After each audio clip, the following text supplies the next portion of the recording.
So hello everyone, आज हम आ गए हैं हमारे जो ओबीजी की जो हमारी सीरीज़ चल रही है उसमें हम नेक्स्ट हमारे रिप्रोडक्टिव ऑर्गन को लेके जिसको हम कहते हैं यूट्रस। तो इससे पहले हमने पढ़ा था वजाइना, उससे पहले हमने पढ़ा था इंट्रोडक्शन ओबीजी के बारे में। तो आज हम पढ़ते हैं यूट्रस के बारे में। तो यार वीडियो को स्टार्ट करने से पहले आप प्लीज़ चैनल को सब्सक्राइब कर दीजिए ताकि ये हमें जो है मोटिवेशन देता है, हम आपके लिए और ऐसे ही हेल्पफुल वीडियोज़ लेकर आएँ।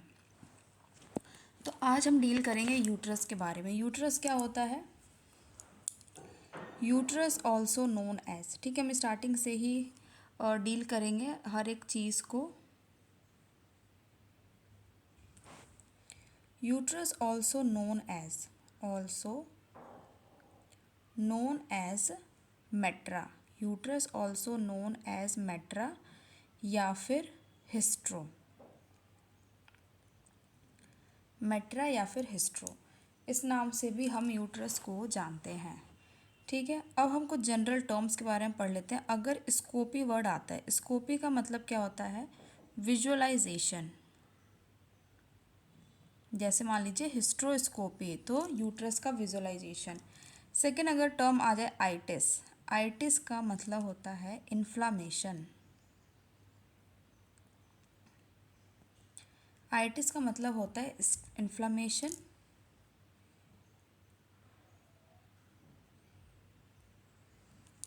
Stoma, next is stoma.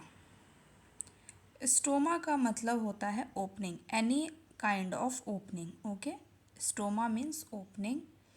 ऑस्ट्रोमे, ऑस्ट्रोमे अगर मतलब ये ना सफिक्स अगर किसी वर्ड के आगे जैसे लगा है, यूट्रस जैसे यूट्रोस्कोपी तो मतलब कि यूट्रस का विजुअलाइजेशन, फंडोस्कोपी तो फंडस का विजुअलाइजेशन। ओके, तो स्टोमी लगा है, स्टोमी मतलब कि किसी भी तरीके का इंसीजन यानी कि कट लगाना। ठीक है, एक्टोमी लिखा है, अगर किसी वर्ड के पीछे एक्टोमी लगा है जैसे हेस्ट्रेक्टोमी, तो यूट्रस को रिमूव करना है। इसका मतलब क्या है? Removal, removal of that particular organ, removal of that particular organ. So this is all about, ये जो है हमारे कुछ शॉर्ट टर्म्स हैं जो हम आगे जाके यूज़ करेंगे, इसलिए मैंने आपको ये पहले ही बता दिया। Okay, what is uterus? Next question is what is uterus? What is uterus? So here is the answer. Uterus is hollow muscular organ. Uterus क्या है? हॉलो मस्कुलर ऑर्गन है।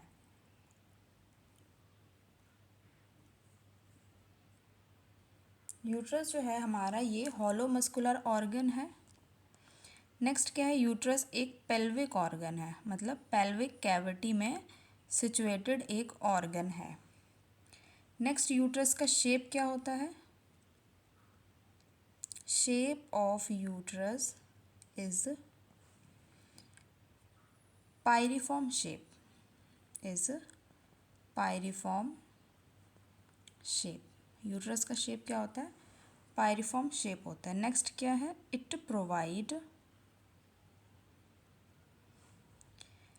Provide shelter to the foetus. जो foetus है, ठीक है, उसको ये shelter देगा ग्रो होने के लिए। जो फर्टिलाइज्ड होने के बाद यूट्रस में आके हमारा ओवम जो है वो अटैच होगा, उसके बाद ये शेल्टर प्रोवाइड करेगा ताकि वो ग्रो कर पाए। नेक्स्ट हमारा आ जाता है parts of uterus. Parts of uterus, uterus के क्या क्या पार्ट्स होते हैं? तो यूट्रस के मेजर जो हैं वो 3 पार्ट्स हैं, that is corpus, isthmus and cervix.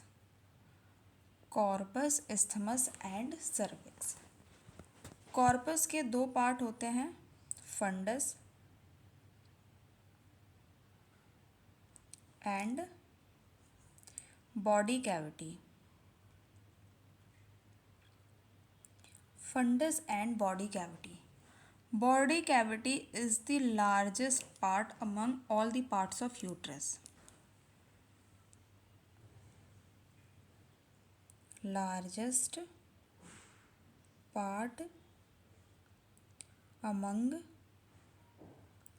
all the parts of uterus. Okay, largest part among all the part of the uterus.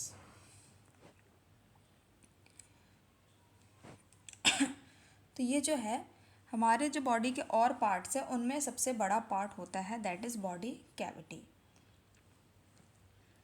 अब हम अगर बात करें हमारे लेंथ ऑफ यूट्रस की, ठीक है, size of uterus, size of uterus, तो लेंथ कितनी रहेगी? यूट्रस की लेंथ होती है 7.5 सेंटीमीटर, विड्थ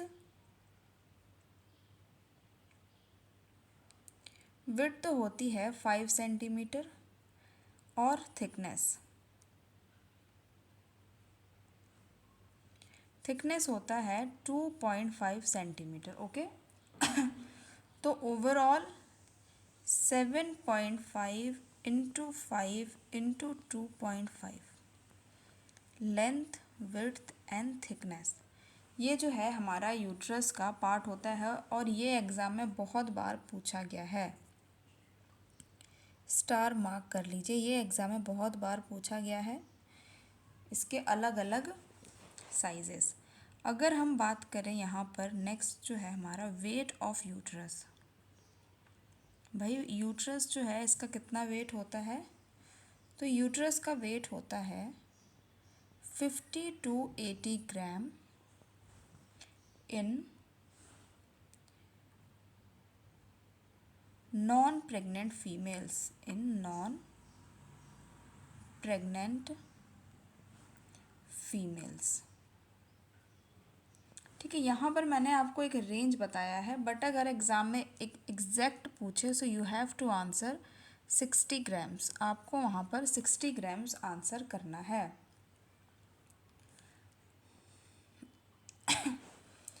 ठीक है, अगर ये तो है हमारा नॉन प्रेग्नेंट स्टेट में, अगर आ जाए प्रेगनेंसी में तो क्या होता है 5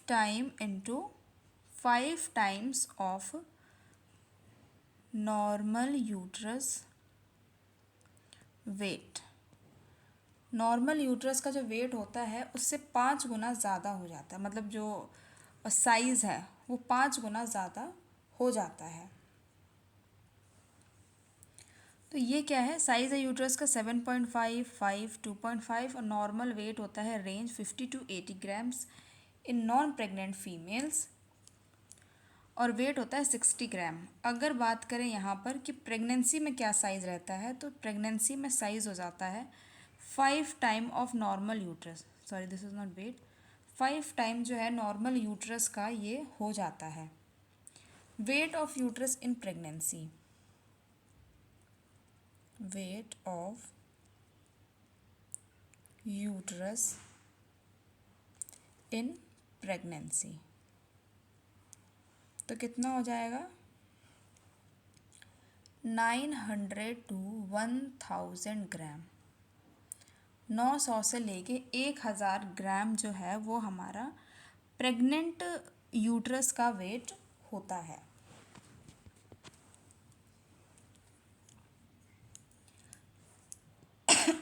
एक प्रेग्नेंट यूट्रस जो है वो 900 से 1000 ग्राम का होता है और एक नॉन प्रेग्नेंट यूट्रस जो है वो 60 ग्राम्स का होता है। नेक्स्ट हम देखेंगे पोजीशन ऑफ यूट्रस।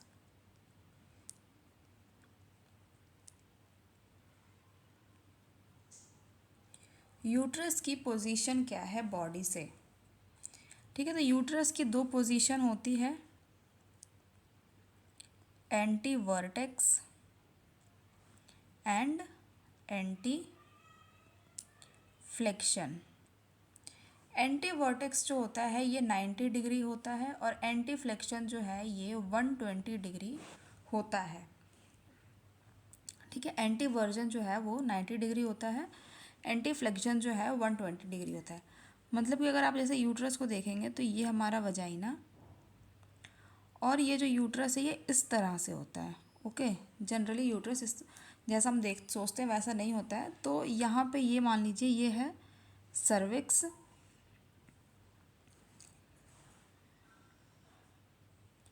तो ये इस तरीके से एंगल बनाता है। ठीक है, तो ये जो 90 डिग्री एंगल बना है ये है एंटी वर्जन और ये जो एंगल बन रहा है ये है एंगल एंटी फ्लेक्शन।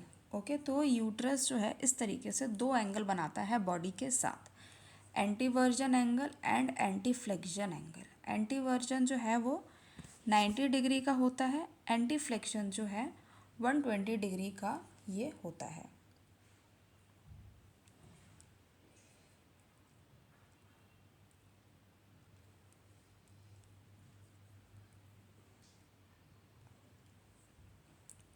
अब हम देखें कि यूट्रस और यूट्रस के और नियर बाय ऑर्गन्स क्या होते हैं।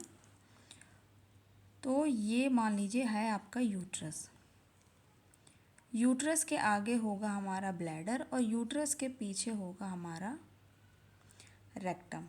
तो हमारे कौन कौन से ऑर्गन एसोसिएटेड होते हैं, ये है यूट्रस,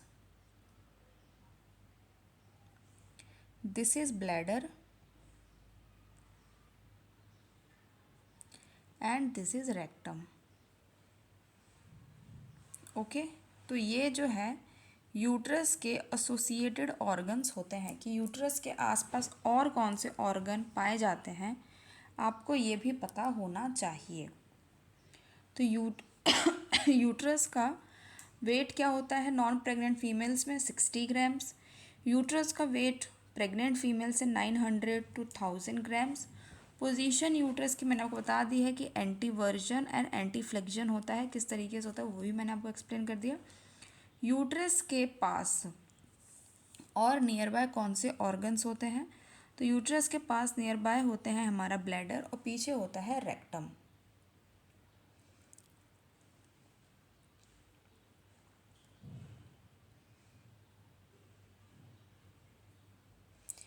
अब देखेंगे हम कि जैसे ही हमारा यूट्रस है तो यहाँ पर एक पाउच बनेगा ये इस तरीके से और एक पाउच बनता है यहाँ पर। ठीक है, एक पाउच यहाँ बनेगा, एक पाउच यहाँ तो यूट्रस और रेक्टम के बीच में जो पाउच बनता है इसको हम कहते हैं रेक्टो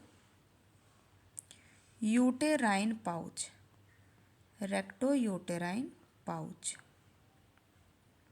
ठीक है, यूट्रस और रेक्टम के बीच में जो एंगल बनता है उसको हम कहते हैं रेक्टो यूटेराइन पाउच और यूट्रस और ब्लैडर के बीच में जो एंगल बनता है उसको हम कहते हैं वेसिको यूटेराइन पाउच। इस पाउच को हम क्या कहेंगे, इसको हम कहेंगे वेसिको यूटेराइन पाउच। मतलब ये क्या है कि जैसे एक ऑर्गन है उसके आगे पीछे भी ऑर्गन्स हैं तो उन दो ऑर्गन्स के बीच में एक स्पेस बनता है, उस स्पेस को क्या कहते हैं, एक जनरल मतलब कहने का मतलब सिर्फ यही है कि दो चीज़ों के बीच में एक स्पेस बन रहा है, वो स्पेस कुछ ना कुछ तो बना रहा होगा, तो वो स्पेस का मतलब क्या है, बस दैट्स इट। ये बहुत ज़्यादा कॉम्प्लिकेटेड नहीं है, एक जनरल सी चीज़ है।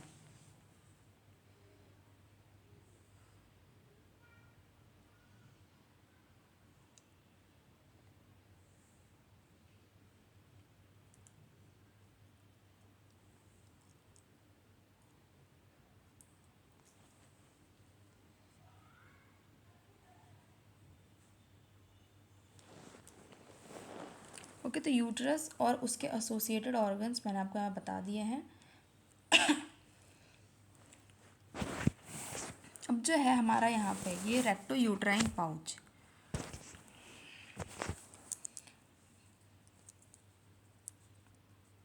रेक्टो यूटेराइन पाउच, इसको और क्या कहा जाता है? रेक्टो यूट्राइन पाउच को कहा जाता है पाउच ऑफ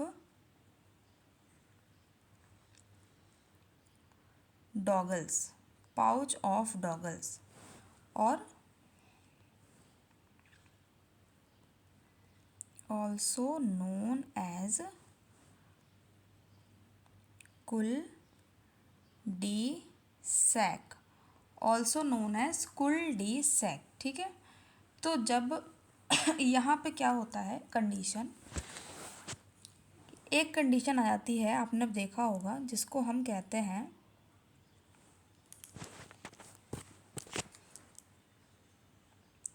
एक्टोपिक प्रेगनेंसी, जिसको हम कहते हैं एक्टोपिक प्रेगनेंसी। एक्टोपिक प्रेगनेंसी में क्या होता है, एक्टोपिक प्रेगनेंसी में ये जो पाउच ऑफ डॉगल्स है, यहाँ पर फ्लूइड फिल हो जाता है, यहाँ पर फ्लूइड फिल हो जाता है, यानी कि ये हमने कैसे बनाया, ये हमारा रेक्टम है, ये है यूट्रस और ये है ब्लैडर। तो ये वाला जो पाउच है, this pouch is known as pouch of Douglas, जिसको हम कहते हैं कुल्डी सैक। तो जब एक्टोपिक प्रेगनेंसी होती है तो यहाँ पर फ्लूइड फिल हो जाता है, जब एक्टोपिक प्रेगनेंसी होती है तो यहाँ पर फ्लूइड फिल हो जाता है, और जब हम इस फ्लूइड को एस्पायरेट करते हैं, जब हम इस फ्लूइड को एस्पायरेट करते हैं टू कन्फर्म एक्टोपिक प्रेगनेंसी, मतलब कि कई बार जो होता है एक्टोपिक प्रेगनेंसी रप्चर हो जाती है, मतलब यहाँ पर एक्टोपिक प्रेगनेंसी रप्चर हो जाएगी तो यहाँ से यहाँ पर फ्लूइड फिल हो जाएगा, तो हम इस फ्लूइड को एस्पायरेट करते हैं to confirm ruptured ectopic pregnancy,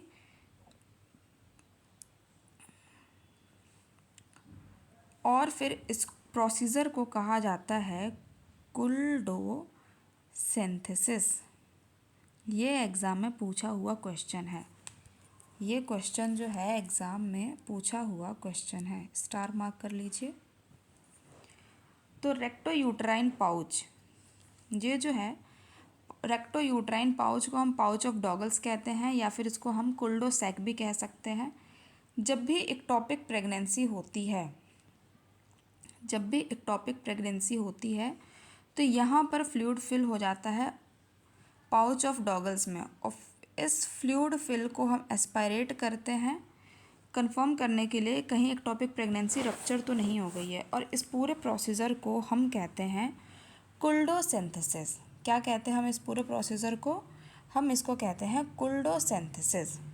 okay, तो ये हमारा हो गया कि पाउच ऑफ डॉगल्स का हम यूज़ क्यों करते हैं, और मैंने आपको क्यों पढ़ाया पाउच ऑफ डॉगल्स। अब हम देखते हैं हमारा यूट्रस है, तो हमारे यूट्रस के अंदर कुछ लेयर्स भी होती हैं, तो हम यहाँ पढ़ेंगे हमारे general layers of uterus, layers of uterus.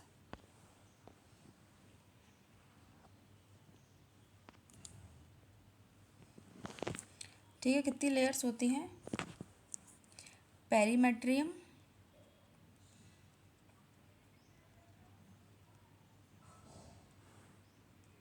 Myometrium,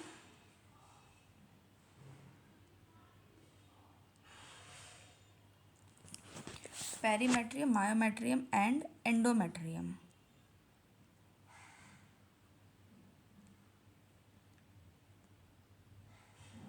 perimetrium, myometrium and endometrium, ये तीन जो है ये यूट्रस की लेयर है। जो एंडोमेट्रियम है, तो इन प्रेग्नेंट स्टेज, प्रेगनेंसी में एंडोमेट्रियम को हम डेसिडुआ के नाम से जानते हैं, प्रेगनेंसी में एंडोमेट्रियम को हम डेसिडुआ के नाम से जानते हैं इन प्रेग्नेंट स्टेज।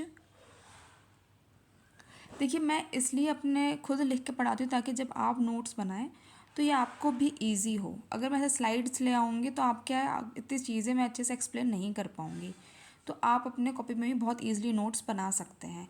और यार प्लीज़ चैनल को सब्सक्राइब कर लीजिए, आपको बहुत हेल्पफुल रहने वाला है आगे जाकर। हम ऐसे ही सारे सब्जेक्ट्स को कवर अप करने की कोशिश करेंगे। In pregnant stage endometrium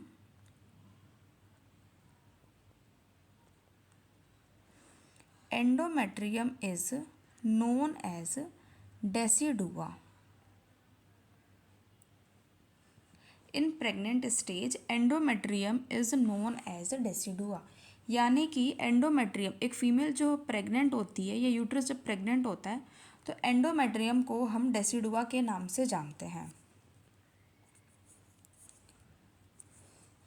perimetrium जो है ये आउटर लेयर है।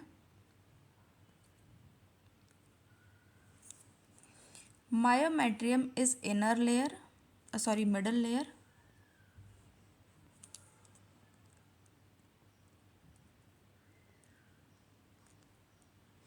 And endometrium is inner layer.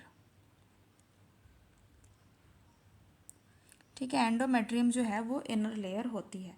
तो हमने यहाँ पे देखा यूट्रस के क्या क्या लेयर होते हैं। यूट्रस की लेयर होती है perimetrium, myometrium and endometrium. Perimetrium outer layer है, मायोमेट्रियम मिडल लेयर है, एंडोमेट्रियम इनर लेयर है। जब इन प्रेग्नेंट स्टेज, एक फीमेल जब प्रेग्नेंट होती है तो उसके एंडोमेट्रियम को डेसिडुआ के नाम से जाना जाता है।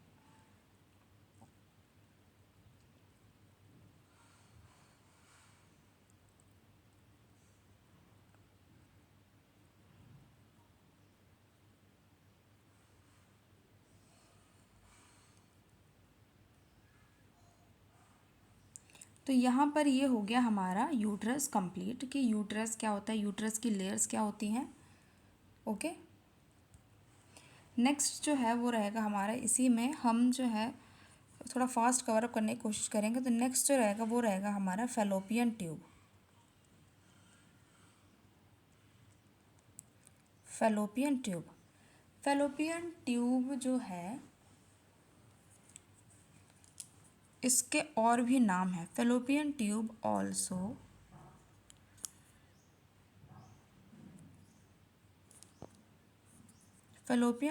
ऑल्सो नोन एज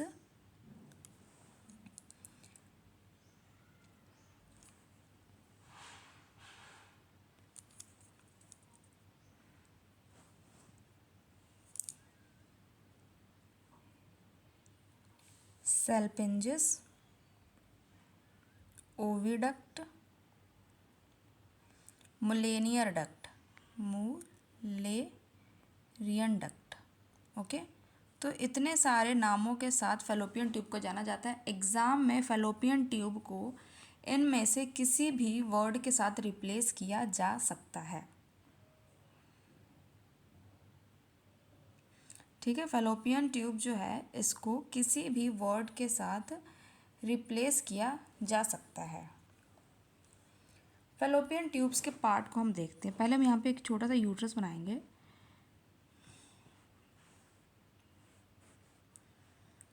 और पहले देख लेते हैं क्या क्या पार्ट्स होते हैं। तो parts of fallopian tube, fallopian tube के भी पार्ट्स होते हैं। Yes you are right, fallopian tube के पार्ट्स होते हैं। तो पहला पार्ट जो है इसको हम कहते हैं इंटरस्टिशियल, या फिर इंट्राम्यूरल ठीक है, इंट्रास्टिशियल या फिर इंट्राम्यूरल हम कहते हैं। ये जो होता है पूरा जो फैलोपियन ट्यूब है ये 10 सेंटीमीटर का होता है। पूरा फैलोपियन ट्यूब जो है ये 10 सेंटीमीटर का होता है, जिसमें इंटरस्टिशियल जो है 1.25 सेंटीमीटर का होता है। जिसमें इंटरस्टिशियल जो है वो 1.25 सेंटीमीटर का होता है।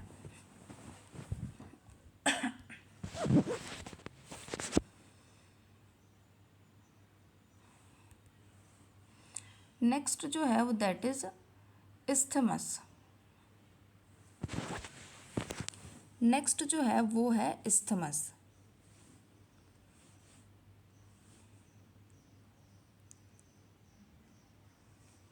इस्थमस होता है 2.5 सेंटीमीटर का। इसके बाद होता है हमारा एम्प्यूला।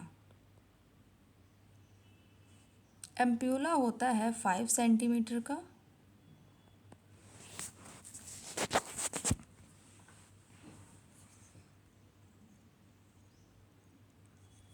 और इसके बाद होता है इनफंडिब्यूलम। इसके बाद होता है हमारा इनफंडिब्यूलम।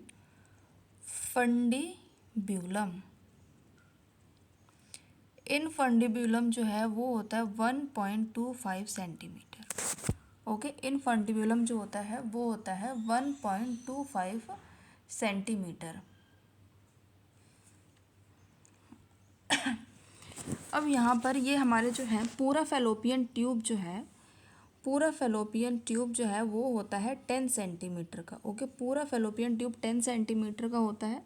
उसमें से इस तरीके से ये फर्दर डिवाइडेड है। इंटरस्टिशियल होता है 1.25 सेंटीमीटर, इस्थमस होता है 2.5 सेंटीमीटर, एम्प्यूला होता है 5 सेंटीमीटर, इनफंडिबुलम होता है 1.25 सेंटीमीटर। बट अगर देखिए ये जो है और इंटरस्टिशियल इनफंडिबुलम जो है इनका सेम साइज़ है, लेकिन अगर एग्ज़ाम में आपसे पूछे स्मॉलेस्ट पार्ट तो आपको आंसर करना है ये, this is smallest part.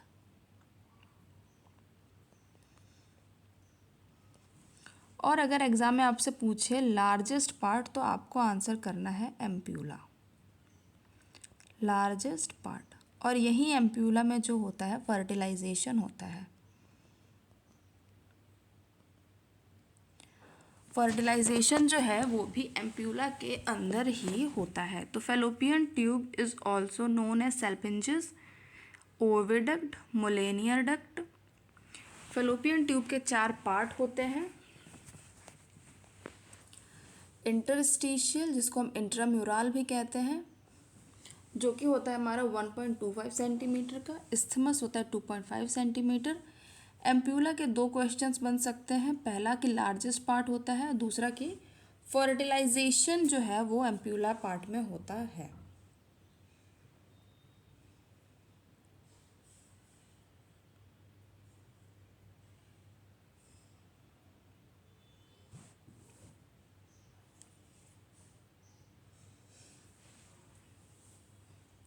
Next आएगा हमारा ovary.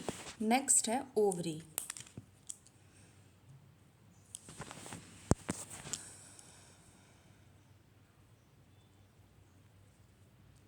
Next is ovary.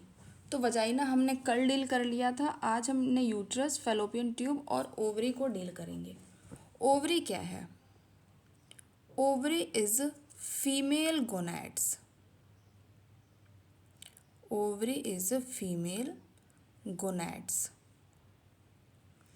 Female gonads, ठीक है, मतलब कि फीमेल सेक्सुअल कैरेक्टरिस्टिक्स को डेवलप करने वाले, ठीक है।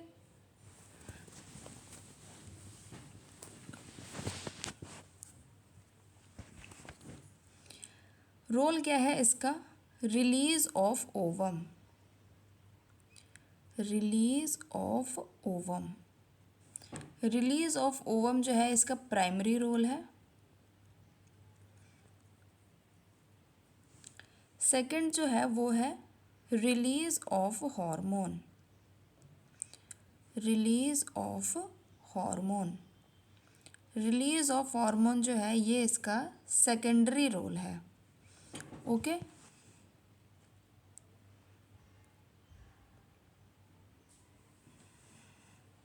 हार्मोन कौन कौन से हार्मोन्स रिलीज करता है? हार्मोन रिलीज करेगा ईस्ट्रोजन एंड प्रोजेस्टेरॉन ये 2 हार्मोन्स रिलीज करता है।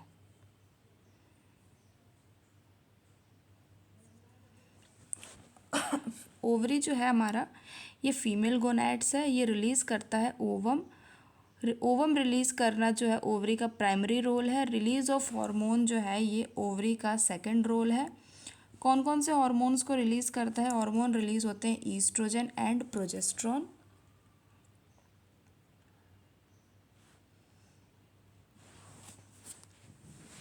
अगर हम यहाँ पे बात कर ले ओवरी के साइज़ की, अगर हम बात करें तो ओवरी के साइज़ की, तो ओवरी की लेंथ होती है 3 सेंटीमीटर, विड्थ है 2 सेंटीमीटर एंड ओवरी की थिकनेस है 1 सेंटीमीटर। तो अगर हम इसको यहाँ पर बोले तो 3 × 2 × 1 जो है ये हमारा ओवरी का लेंथ, विड्थ एंड थिकनेस है। वेट की अगर हम बात करें कि ओवरी का वेट कितना होता है, तो 0.14 to 0.3 आउंस ये है ओवरी का वेट।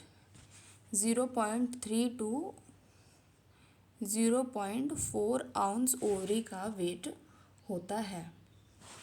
तो यहाँ पर हमने क्या डील किया, हमने हमारे प्रीवियस टॉपिक में डील किया था ओबीजी का इंट्रोडक्शन एंड वजाइना। यहाँ पे हमने डील किया यूट्रस, यूट्रस क्या होता है, यहाँ पे कम्प्लीटली यूट्रस का फंक्शन क्या होता है, यूट्रस के साइज़ क्या है, एक प्रेग्नेंट यूट्रस का वेट क्या है, पाउच ऑफ डगल्स क्या होते हैं, फिर यूट्रस की कौन कौन सी लेयर्स होती हैं, फिर हमने यहाँ पे डिस्कस किया फैलोपियन ट्यूब को, फैलोपियन ट्यूब के एंड फैलोपियन ट्यूब के पार्ट्स को हमने यहाँ पे डिस्कस किया।